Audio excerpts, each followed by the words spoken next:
মুক্ত বাণিজ্য চুক্তি, কর্মসংস্থান তৈরি, ভিসা সহজীকরণ, উচ্চশিক্ষা এবং রোহিঙ্গা সংকট সমাধানে বৈঠক করেছেন অন্তর্বর্তী সরকারের প্রধান উপদেষ্টা ডক্টর মোহাম্মদ ইউনূস ও মালয়েশিয়ার প্রধানমন্ত্রী আনোয়ার ইব্রাহিম।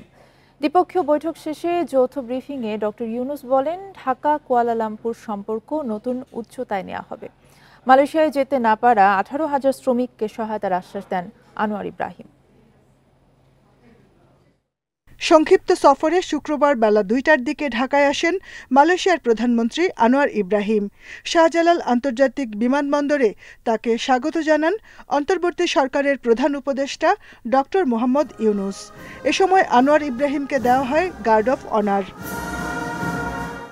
বিমানবন্দরে মালয়েশিয়ার প্রধানমন্ত্রীর সঙ্গে একান্ত বৈঠক করেন প্রধান উপদেষ্টা। দ্বিপাক্ষিক নানা বিষয়ে আলোচনা করেন দুই নেতা। পরে রাজধানীর হোটেল ইন্টারকন্টিনেন্টালে যৌথ ব্রিফিংয়ে আনোয়ার ইব্রাহিম জানান, এ অঞ্চলে স্থায়ী শান্তি প্রতিষ্ঠায় আসিয়ানকে আরও কার্যকর করতে চায় মালয়েশিয়া। বাংলাদেশের কর্মীদের দুই দেশের অর্থনীতিতে অবদান গুরুত্বপূর্ণ। টিকিট জটিলতায় মালয়েশিয়ায় যেতে না পারা 18,000 শ্রমিককে সব সহায়তা দেয়া হবে। এই অঞ্চলকে শান্তিপূর্ণ দেখতে আসিয়ানকে আরও কার্যকর করতে চায় মালয়েশিয়া। এ সময় প্রধান উপদেষ্টা আশা করেন ভবিষ্যতে দুদেশের সম্পর্ক আরও জোরদার হবে। মুক্ত বাণিজ্য চুক্তি, কর্মসংস্থান তৈরি, ভিসা সহজীকরণ নিয়ে মালয়েশিয়ার প্রধানমন্ত্রীর সঙ্গে আলোচনা হয়েছে। বাংলাদেশ মালয়েশিয়া বাংলাদেশ যৌথ সম্পর্ক নতুন উচ্চতায় নিয়ে যেতে চায়। পরে বঙ্গভবনে রাষ্ট্রপতি মোহাম্মদ শাহাবুদ্দিনের সঙ্গে সাক্ষাৎ করেন মালয়েশিয়ার প্রধানমন্ত্রী। সফর শেষে সন্ধ্যা 6টায় ঢাকা ত্যাগ করেন তিনি। Jahanara Parvin, Independent News, Dhaka. Doctor Mohammad ইউনূসের নেতৃত্বাধীন অন্তর্বর্তীকালীন সরকার ঠিক পথে এগোচ্ছে কিনা এমন প্রশ্নে ভিন্ন ভিন্ন মত পাওয়া গেছে রাজনৈতিক দলগুলোর মধ্যে। বিএনপি মনে করে জনগণের আশা আকাঙ্ক্ষার প্রতিফলন ঘটাতে পারেনি অন্তর্বর্তী সরকার। অন্যদিকে জাতীয় পার্টি ও জামায়াতে ইসলামী মনে করছে সঠিক পথেই আছে অন্তর্বর্তী সরকার। 8 আগস্ট ডক্টর মোহাম্মদ ইউনূসের নেতৃত্বে অন্তর্বর্তীকালীন সরকার ক্ষমতা গ্রহণের পর ঘুরে ফিরে আলোচনায় আসছে এই সরকারের মেয়াদ কতদিন থাকবে, সংস্কার ও নির্বাচন কতদিনের মধ্যে শেষ হবে। যদিও অন্তর্বর্তীকালীন সরকার এখনো সংস্কার ও নির্বাচন নিয়ে কোনো রোডম্যাপ ঘোষণা করেনি। রাষ্ট্র সংস্কারের শনিবার থেকে রাজনৈতিক দলগুলোর সঙ্গে বৈঠকে বসতে যাচ্ছেন প্রধান উপদেষ্টা। তাদের মতামতের ভিত্তিতেই শুরু হবে সংস্কারের পরবর্তী কার্যক্রম। বিএনপির এই স্থায়ী কমিটির সদস্য মনে করেন, অন্তর্বর্তীকালীন সরকারের উদ্দেশ্য হওয়া উচিত দ্রুত নির্বাচন দেয়া, তা না হলে ব্যর্থ হওয়ার শঙ্কা আছে। আমরা মনে করি তাদের প্রধান কাজ হলো একটা সুষ্ঠু নির্বাচনের ব্যবস্থা করা, কিন্তু তারা নির্বাচনের চাইতেও বেশি গুরুত্ব দিচ্ছে সংস্কারে। যেই সংস্কার করতে তাদের কথাবার্তা শুনে মনে হয় যে 5 থেকে 10 বছর সময় লাগবে, যে তারা অধিকাংশ ক্ষেত্রেই জনগণের আশা আকাঙ্ক্ষার প্রতিফলন ঘটাতে পারেনি। অন্তর্বর্তীকালীন সরকার নিয়ে জাতীয় পার্টি সন্তুষ্ট হলেও আইন শৃঙ্খলা পরিস্থিতি আরও উন্নতি হওয়া উচিত ছিল বলে মনে করছেন দলটির মহাসচিব। আমরা এই সরকারের কর্মকাণ্ডে খুশি, তবে একটা জিনিস বলবো, সেটা হলো এখন পর্যন্ত ল অ্যান্ড অর্ডারের বিষয়টা কিন্তু এখন পর্যন্ত পুরোপুরি কন্ট্রোল হয়নি। এদিকে জামায়াতে ইসলামী মনে করছে অন্তর্বর্তী সরকার সঠিক পথে আছে, তবে নির্বাচন ও সংস্কার নিয়ে রোডম্যাপ দেয়া উচিত বলে মনে করে দলটি। এমন একটা কঠিন অবস্থার পরে এতগুলো চ্যালেঞ্জ সামনে রেখে এই সময়টাকে খুব একটা পর্যাপ্ত যথেষ্ট বলে আমার মনে হয় না। খুব স্বল্প সময়ে তারা যতটুকু এগিয়েছেন, যতটুকু অগ্রগতি তারা লাভ করেছেন, সেটা ব্যাপারে আমরা আশাবাদী। তবে দলগুলো মনে করছে অন্তর্বর্তী সরকারের ব্যর্থ হওয়ার সুযোগ নেই। Mahmudul Hasan, independent News, Dhaka. ভারতে বসে শেখ হাসিনা দেশ ও জাতির বিরুদ্ধে ষড়যন্ত্র করছেন বলে মন্তব্য করেছেন বিএনপির যুগ্ম মহাসচিব শহীদ উদ্দিন চৌধুরী অ্যানি। দুপুরে লক্ষ্মীপুর সদরে বন্যার্তদের জন্য বিনামূল্যে চিকিৎসা সেবা ক্যাম্পের উদ্বোধনী অনুষ্ঠানে মন্তব্য করেন তিনি। স্বৈরাচারের বিচার না হলে দেশে গণতন্ত্র থাকবে না উল্লেখ করে তিনি আরও বলেন, 17 বছর ধরে গণতন্ত্র ও দেশবাসীর জন্য আন্দোলন করেছে বিএনপি।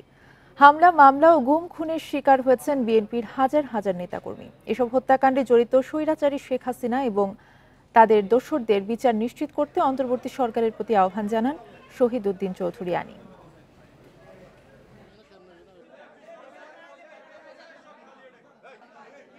ভারতে বসে দেশের বিরুদ্ধে ষড়যন্ত্র করতেছে, জাতির বিরুদ্ধে ষড়যন্ত্র করতেছে, আমার আপনার বিরুদ্ধে এখনো ষড়যন্ত্র করতেছে।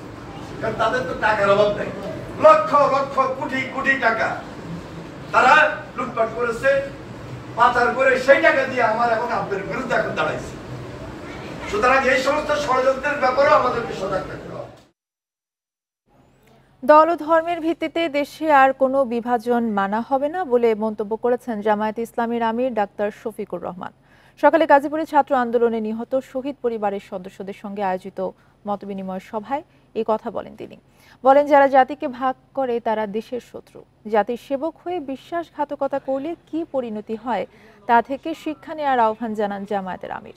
তিনি বলেন, দেশে এমন কোনো সরকার যেন না আসে যারা জনগণের টাকায় কেনা বুলেট ছোড়ার দুঃসাহস করবে। এ সময় বৈষম্য বিরোধী ছাত্র আন্দোলনের শহীদ পরিবারের সদস্যদের সরকারি চাকরি দেওয়ার দাবি জানান ডাক্তার শফিকুর রহমান।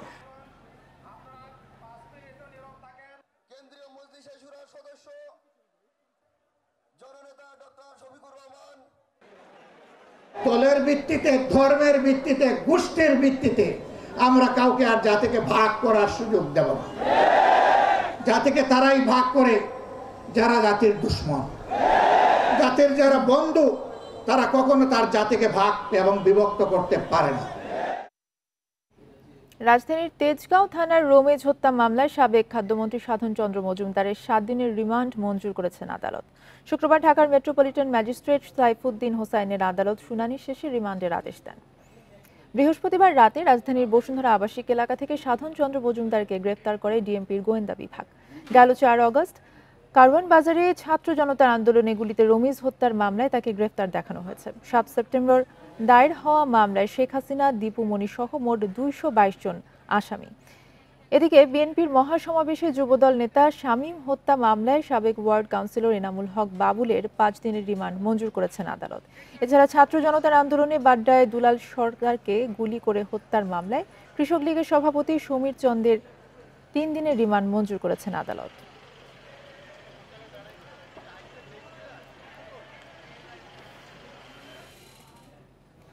নিষিদ্ধ সংগঠন হিজবুত তাহরীর মিডিয়া সমন্বয়কারী ইমতিয়াজ সেলিমের 3 দিনের রিমান্ড মঞ্জুর করেছেন আদালত। শুক্রবার ঢাকার মেট্রোপলিটন ম্যাজিস্ট্রেট শাহিন রেজার আদালত শুনানি শেষে রিমান্ডের এই আদেশ দেন।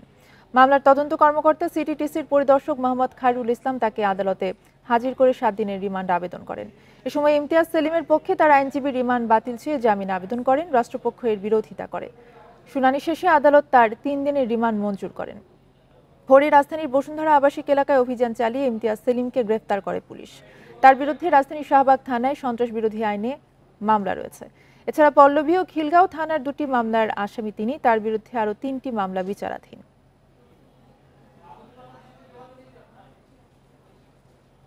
পার্বত্য সমস্যার রাজনৈতিক সমাধানের তাগিদ দিয়েছেন বিশ্লেষকরা। অন্যদিকে সেখানে সাম্প্রতিক সহিংসতার বিচারে গণতদন্ত কমিটি গঠন, দখলদারদের শ্বেতপত্র প্রকাশ, সরকারি চাকরিতে পাহাড়িদের 5% কোটা পুনর্বহাল সহ 7 দফা দাবি জানিয়েছে ইউপিডিএফ।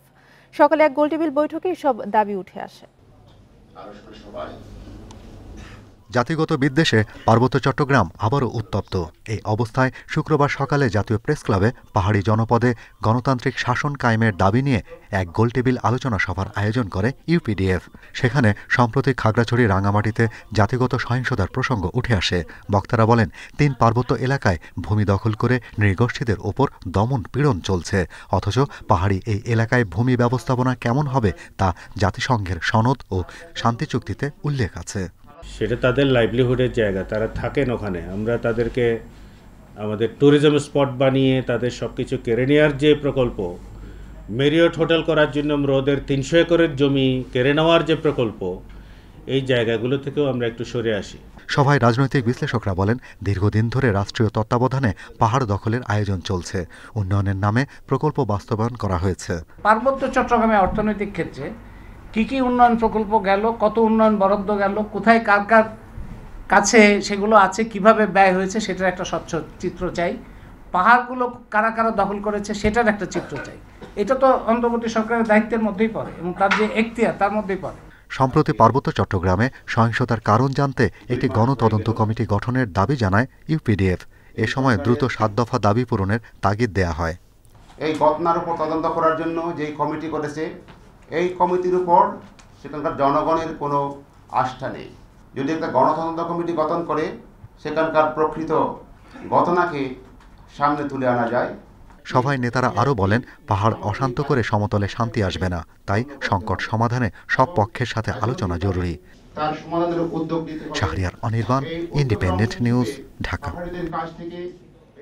মন্দিরে হামলা ও নির্যাতন রোধে দ্রুত বিচার ট্রাইব্যুনাল গঠনের দাবি সম্মিলিত সংখ্যালঘু জোটের। কেন্দ্রীয় শহীদ মিনারে গণসমাবেশ থেকে 8 দফা দাবি জানিয়েছে তারা। দুপুরের পর রাজধানীর বিভিন্ন স্থান থেকে ব্যানার, প্ল্যাকার্ড হাতে মিছিল নিয়ে জড়ো হন হিন্দু ধর্মাবলম্বীরা। 3:30টার দিকে শঙ্খ বাজিয়ে সমাবেশ শুরু করা হয়। এ সময় বক্তারা দেবোত্তর সম্পত্তি পুনরুদ্ধার এবং সংরক্ষণ আইন প্রণয়ন, দুর্গাপূজায় 5 দিন ছুটি সহ নানা দাবি তুলে ধরেন। এছাড়া অবিলম্বে সংখ্যালঘু মন্ত্রণালয় এবং সুরক্ষা আইন প্রণয়নেরও দাবি জানান তারা। পাশাপাশি দুর্গাপূজা নির্বিঘ্নে সম্পন্ন করতে সরকারের কাছে নিরাপত্তা নিশ্চিতের দাবি জানানো হয় জোটের পক্ষ থেকে।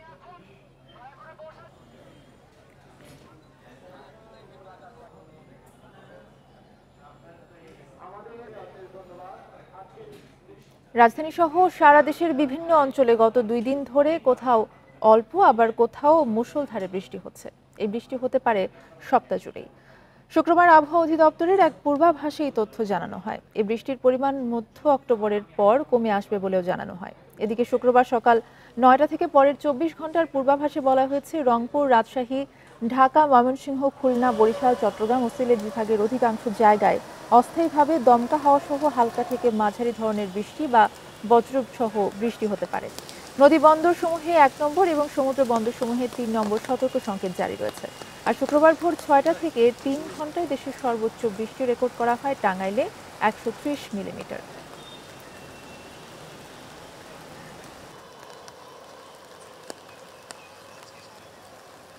এরকম আপনার টানা বৃষ্টি না হলেও আপনার থেমে থেমে অনেক জায়গায় ভারী বর্ষণ হওয়ার সম্ভাবনা আছে আগামী 2 থেকে 3 দিন। তারপর ধীরে ধীরে মৌসুমী বিদায়ের দিকে চলে যাবে এবং বৃষ্টিপাতও কমে যাবে। আমরা আশা করি এই মাসের মধ্যভাগের পর থেকেই বৃষ্টিটা অনেকটাই চলে যাবে। টানা বৃষ্টি ও উজানের ঢলে শেরপুরের মহারশী ও ভোগাই নদীর পানি বেড়েছে। একাধিক জায়গায় বাঁধ ভেঙে পানি ঢুকেছে ঝিনাইগাতি এবং নালিতাবাড়ী উপজেলায়। প্লাবিত হয়েছে 50টি গ্রাম, তলিয়েছে আমন ধান ও সবজির আবাদ।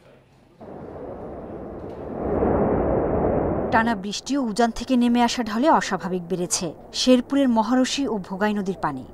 একাধিক জায়গায় ভেঙেছে বাঁধ, পানি ঢুকছে ঝিনাইগাতি সদর, নলকুড়া ও ধানশাইল ইউনিয়নের নিচু এলাকায়। ভোগাই নদীর বাঁধের ভাঙনে নালিতাবাড়ির নিচু এলাকা প্লাবিত হয়েছে। এরই মধ্যে অনেকের বাড়িঘরে পানি ঢুকেছে, করতে পারছেন না রান্নাবান্নাও। উজানে পানি হলে আমাদের এখানে পানি ঢুকে পড়ে, পানি ঢুকে অনেক ক্ষয়ক্ষতি হয়েছে। ঝিনাইগাতি আমার বাসাতে 1 বুক পানি, যাইতে পারি নাই। তারপরে আনের ওই উত্তর আরো ধান খেতে 60-70 করে জমি তোলানি। এই বেদি বাড়ার জন্য আমরা ঝিনাইগাতি বাজারের বাসী অনেকই ক্ষয়ক্ষতি হচ্ছে, দোকানে পানি যাচ্ছে, ঘর বাড়ি ভাঙছে, অনেক কিছু হচ্ছে আর কি। বাড়িঘরের পাশাপাশি তলিয়ে গেছে ফসলের ক্ষেত, ক্ষতিগ্রস্ত হয়েছে 4500 হেক্টর আমনের ক্ষেত। পানি বৃদ্ধি অব্যাহত থাকলে আরও ক্ষতির আশঙ্কা করা হচ্ছে। প্রায় 4300 হেক্টর আমনের জমি সম্পূর্ণরূপে পানিতে নিমজ্জিত হয়েছে এবং প্রায় 5100 হেক্টর জমি আংশিক নিমজ্জিত হয়েছে। বৃষ্টিপাত যদি কমে যায় খুব দ্রুতই পানি নেমে যাবে, এতে ক্ষয়ক্ষতি অনেকাংশেই কমে যাবে। কিন্তু যদি বৃষ্টিপাত দীর্ঘস্থায়ী হয় তাহলে ক্ষতির সম্ভাবনা বেশি থাকবে। শুক্রবার সকাল 9টা পর্যন্ত 24 ঘন্টায় ঝিনাইগাতিতে 320 মিলিমিটার বৃষ্টি রেকর্ড করা হয়। Independent news. লালমনিরহাটে তিস্তা নদীর পানি কমলেও বেড়েছে ভয়াবহ ভাঙন। নদী ভাঙনে বিলীন তিস্তা পাড়ের শতাধিক পরিবার। ইতিমধ্যে বিলীন হয়েছে খুনিয়াগাছ, আদিতমারি ও হাতীবান্ধা উপজেলার শতাধিক পরিবার। ঘরবাড়ি সহ বিভিন্ন স্থাপনা তিস্তায় বিলীন হয়েছে। হুমকির মুখে রয়েছে বিদ্যালয়, মসজিদ ও মাদ্রাসা। ক্ষতিগ্রস্ত এইসব পরিবার মাথা গোঁজার ঠাঁই হারিয়ে দিশেহারা হয়ে পড়েছে। অনেকে বাঁধে, রাস্তায় এবং সরকারি জমি এবং স্কুলের মাঠে আশ্রয় নিয়েছেন। ভাঙন রোধে দ্রুত বাঁধ চান তিস্তা পাড়ের মানুষ।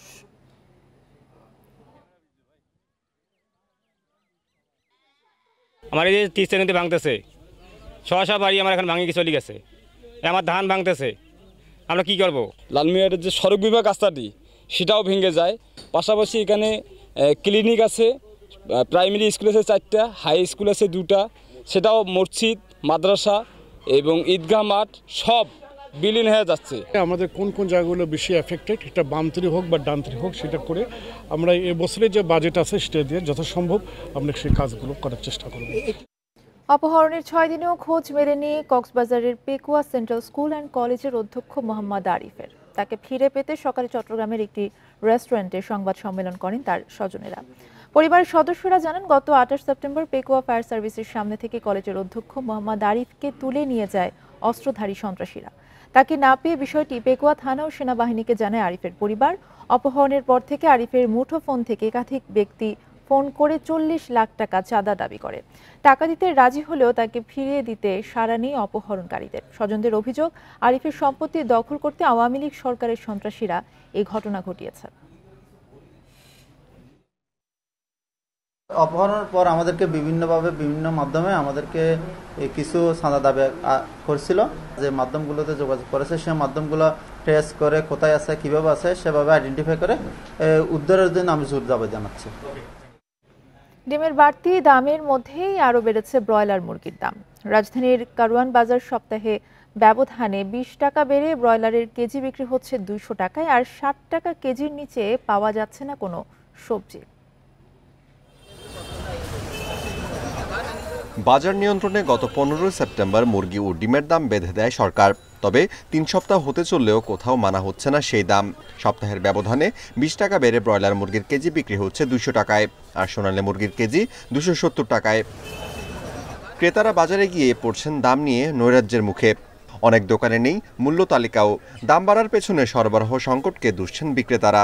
আজকে আনছি 195 করে, বেচতেছি 200-210 টাকা। তালিকা দিলে কাস্টমার দাম দেখে চলে যায়, 200 টাকা হঠাৎ করে বাইরে গেছে। তো গত সপ্তাহেও ফার্মের মুরগির ডিমের ডজন 160 টাকায় বিক্রি হলেও এখন গুনতে হচ্ছে 165 থেকে 170 টাকা।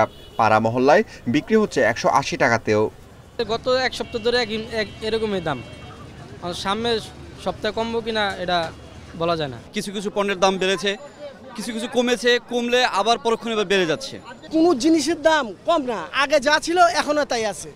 আসলে কি ওই যে না পাটা পুতায় ঘষাঘষি মরিচে যান শেষ, আমাদের যান শেষ আর কি। সরবরাহ সংকট দেখানো হচ্ছে সবজির বাজারেও।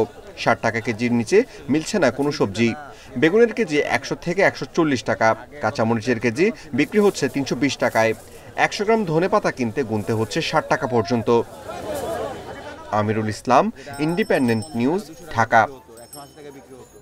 লক্ষ্মীপুরে ইলিশের সরবরাহ বাড়ায় দাম কিছুটা কমেছে। প্রতি কেজি ইলিশের দাম 200 থেকে 300 টাকা কমে এখন বিক্রি হচ্ছে 1400 থেকে 1500 টাকায়, যা গত সপ্তাহে ছিল 1700 থেকে 1800 টাকায়। দাম কমায় খুশি ক্রেতা বিক্রেতারা। লক্ষ্মীপুরে গত সপ্তাহের চেয়ে ইলিশের সরবরাহ কিছুটা বেড়েছে। জেলেদের জালে ধরা পড়ছে ইলিশ। সরগরম লক্ষ্মীপুরের 30টি মাছঘাটি, ব্যস্ত জেলে ও আড়তদাররা। ঘাটে মেঘনার ইলিশ কম থাকলেও সাগরের ইলিশ আসছে। গত বছরের চেয়ে এই বছর তুলনামূলক মাছ অনেক কম। দীর্ঘ আজকে 3 দিন থেকে মাছ একটু দেখা দিছে, দাম একটু সামান্য শিথিল হয়েছে। কাটা আসতেছে, আমি আরো মনে হয় 15 দিন আগে আসছে, মাছ এরকম ছিল না, এখন মোটামুটি মাছ ঘাটা দেখা যাইতেছে। 1 কেজি ওজনের ইলিশ বিক্রি হচ্ছে 1400 থেকে 1500 টাকা, যা এক সপ্তাহ আগে ছিল 1700 টাকা। আর 1 কেজির কম ওজনের ইলিশ বিক্রি হচ্ছে 1000 থেকে 1200 টাকায়। দাম নিয়ন্ত্রণে রাখতে বাজার মনিটরিং এর দাবি জানিয়েছেন ক্রেতা বিক্রেতারা। কিছু মাছ পাওয়া যাইতেছে, জেলেরা পাইতে আছে, রেটও অনেক কমছে আগের তুলনায়। আগে ছিল কেজি 2000 টাকা, এখন কেজি 1500 টাকা। বড় 1 কেজি লাজে গুড়া আর জাটকা যেমন 4 কেজি 4টা কেজি এগুলো ছিল 600 টাকা, এখন 500 টাকা পাওয়া যাচ্ছে। মৎস্য কর্মকর্তা জানান, নদীতে পানি বাড়ায় মেঘনায় ইলিশ ধরা পড়ছে। ইলিশ মাছটা হলো আমাদের সাগর মাছ। এটা সাধারণত নদীতে যখন আপনার স্রোত হবে, পানি বাড়বে, তখন মাছগুলো উজানের দিকে উঠে আসে, তখনই কিন্তু মাছগুলো ধরা পড়ে। এখন সাধারণত বর্ষাকালে ইলিশ মাছটা ধরা পড়ে, সেই হিসাবে আমরা মনে করি যে বর্ষাকালটা ইলিশ মাছের জন্য মৌসুম। এবার লক্ষ্মীপুরে ইলিশ উৎপাদনের লক্ষ্যমাত্রা নির্ধারণ করা হয় 28,500 মেট্রিক টন। Independent news. এই ছিল এখনকার সংবাদে। ইন্ডিপেন্ডেন্ট টেলিভিশনের সব খবর জানতে চোখ রাখুন ফেসবুক, ইউটিউব এবং এক্সে। ধন্যবাদ।